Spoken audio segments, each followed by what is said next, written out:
Assalamualaikum warahmatullahi wabarakatuh. Kembali lagi bertemu dengan saya, Tiara Stiani. Saya dari kelompok 1 dengan nomor absen 30, peserta Latsar CPNS Kementerian Pertahanan golongan 2 gelombang 5. Pada kesempatan kali ini, saya akan coba menjelaskan mengenai agenda 2, modul 2, yaitu nasionalisme. Deskripsi singkatnya, pada pembelajaran kali ini diharapkan dapat memfasilitasi pembentukan nilai Pancasila dalam menumbuhkan nasionalisme.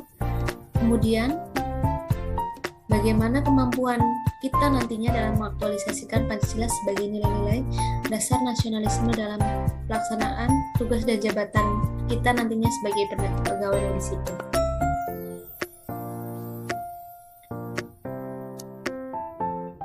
Materi pokoknya, selama mengikuti pembelajaran ini, kita semua sebagai peserta diharapkan mampu mengaktualisasikan Pancasila sebagai nilai-nilai dasar nasionalisme dalam melaksanakan tugas dan jabatan. Materi pokok yang akan dibahas ada 4 poin. Yang pertama adalah Pancasila, nilai Pancasila dalam menumbuhkan nasionalisme. Kemudian yang kedua, ASN sebagai pembuat dan pelaksana kebijakan publik. Yang ketiga, ASN sebagai pelayan rakyat atau pelayan publik. Yang keempat adalah ASN sebagai perkat dan pemersatu bangsa. Pada poin pertama, yaitu nilai Pancasila dalam menumbuhkan nasionalisme, pastinya harus diimplementasikan dari kelima sila Pancasila. Dimulai dari sila ke-1, di mana kita menyatakan kepercayaan dan ketakwaan kepada Tuhan Yang Maha Esa, kemudian percaya dan takwa terhadap Tuhan Yang Maha Esa sesuai dengan agama dan kepercayaan masing-masing, kemudian mengembangkan sikap hormat, menghormati, dan bekerja sama antara pemeluk agama dan penganut kepercayaan yang berbeda-beda. Yang keempat, membina kerukunan hidup di antara sesama umat beragama. Kemudian, agama dan kepercayaan terhadap Tuhan Yang Maha Esa adalah masalah yang menyangkut hubungan pribadi manusia dengan Tuhan Yang Maha Esa. Yang keenam, mengembangkan sikap saling menghormati kebebasan menjalankan ibadah. Kemudian yang ketujuh, tidak memaksakan suatu kepercayaan kepada orang lain. Kemudian sila kedua, pedoman negara dalam memuliakan nilai-nilai kemanusiaan dan hak asasi, melindungi segenap bangsa Indonesia dan seluruh tumpah darah Indonesia, memajukan kesejahteraan umum dan mencerdaskan kehidupan bangsa. Pedoman politik luar negeri bebas aktif dalam rangka ikut serta melaksanakan ketertiban dunia yang berdasarkan kemerdekaan, perdamaian abadi, dan keadilan sosial. Kemudian sila ketiga, kita mampu menempatkan persatuan, kesatuan, serta kepentingan dan keselamatan bangsa dan negara sebagai kepentingan bersama di atas kepentingan pribadi dan golongan. Yang kedua, sanggup dan rela berkorban untuk kepentingan negara dan bangsa, mengembangkan rasa cinta tanah air dan bangsa, mengembangkan rasa kebanggaan dan bertanah air, kemudian memelihara ketertiban dunia yang berdasarkan kemerdekaan, perdamaian abadi, dan keadilan sosial. Kemudian yang berikutnya adalah mengembangkan persatuan Indonesia atas dasar Bhinneka Tunggal Ika. Sila keempat berkaitan dengan kebiasaan musyawarah dalam pemerintah desa, ajaran Islam tentang persaudaraan dan kesamaan derajat, kemudian paham demokrasi Barat berpengaruh pada perjuangan kemerdekaan. Kemudian ditutup dengan sila kelima, yaitu bagaimana perwujudan relasi yang adil semua sistem kemasyarakatan dan profesi fasilitasi, akses atas informasi layanan dan sumber daya yang diperlukan, dukungan atas partisipasi bermakna atas pengambilan keputusan bagi semua orang. Kemudian yang terakhir adalah dukungan atas partisipasi bermakna atas pengambilan keputusan bagi semua orang. Kemudian poin kedua adalah ASN sebagai pembuat dan pelaksanaan kebijakan publik. Yang pertama adalah ASN sebagai pelaksana kebijakan publik itu sendiri. Kemudian yang kedua, ASN yang berorientasi pada kepentingan publik. Yang ketiga adalah ASN yang berintegrasi tinggi. Pelaksanaan kebijakan publik. ASN harus memiliki nilai-nilai kepublikan. berorientasi pada kepentingan publik, dan senantiasa menempatkan kepentingan publik, bangsa dan negara di atas kepentingan pribadi maupun golongan, mengedepankan kepentingan sosial ketimbang kepentingan sektoral.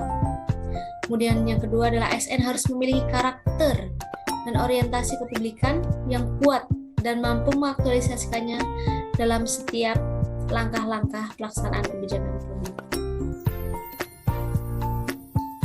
Kemudian poin yang ketiga dari materi pokok yaitu ASN sebagai pelayan publik atau pelayan rakyat. ASN yang seperti apa? Yaitu ASN yang profesional, ASN yang melayani publik, dan ASN yang berintegritas tinggi. Terdapat 8 karakter pelayanan yang memuaskan pelanggan. Yang pertama adalah dari segi ketepatan waktu pelayanan, kemudian akurasi pelayanan, kemudian ramah dalam melakukan pelayanan, kemudian kemudahan penerima layanan dalam mendapatkan layanan, kemudian kenyamanan atau situasi dalam mendapatkan pelayanan. Poin berikutnya pelayanan yang bertanggung jawab, pelayanan yang spesifik, dan pelayanan tersebut mudah diakses. Sebagai pelayan publik, kita hendaknya sebagai pegawai negeri sipil atau ASN bersikap adil dan tidak diskriminasi dalam memberikan pelayanan kepada masyarakat. Artinya tidak memilah-milah antara satu orang dengan yang lain, harus memberikan hak yang sama, rata, dan pada akhirnya akan memberikan pelayanan yang maksimal pada setiap orang. Kemudian yang kedua adalah profesional dan berintegritas dalam memberikan pelayanan. Kemudian poin ketiga yaitu menjunjung tinggi nilai-nilai kejujuran, keadilan, tidak korupsi, transparan, akuntabel, dan memuaskan publik. Kemudian pokok keempat yaitu ASN sebagai perekat dan pemersatu bangsa.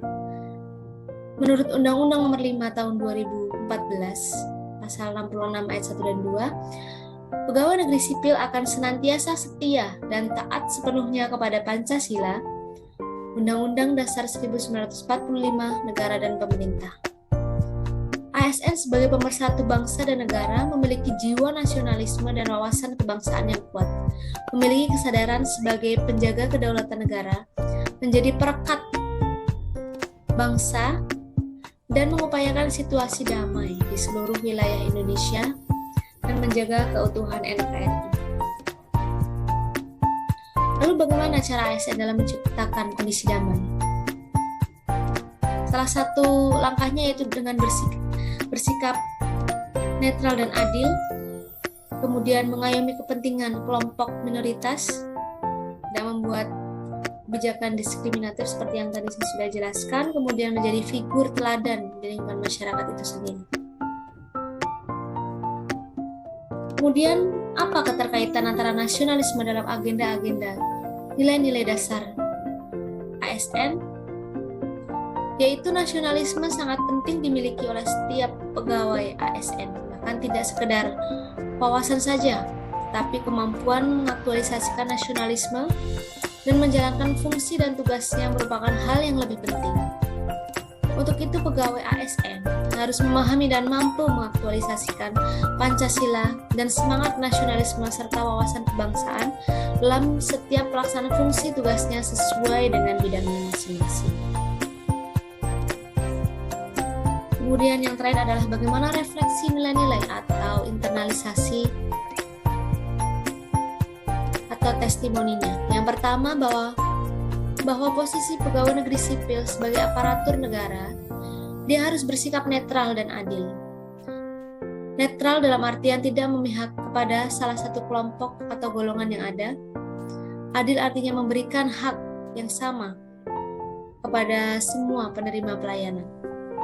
Yang kedua, pegawai negeri sipil juga harus bisa mengayomi kepentingan kelompok-kelompok minoritas. Tidak memihak pada mayoritas, dengan tidak membuat kebijakan peraturan yang mendiskriminasi atau menyusahkan pihak-pihak minoritas. Termasuk di dalamnya ketika melakukan rekrutmen pegawai, penyusunan program, tidak berdasarkan pada kepentingan golongannya. Tudingan yang ketiga adalah PNS sebagai figur dan teladan di lingkungan masyarakat, senantiasa menjadi bagian dari pemecahan masalah, bukan sebagai sumber masalah. Kemudian yang keempat adalah ASN mampu mengaktualisasikan nilai-nilai nasionalisme dalam menjalankan profesinya sebagai pelayan publik yang berintegritas, pembuat dan pelaksana kebijakan publik, pelayan publik, dan perekat dan pemersatu bangsa.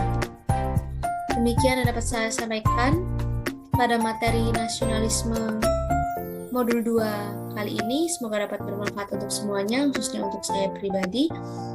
Wassalamualaikum warahmatullahi wabarakatuh.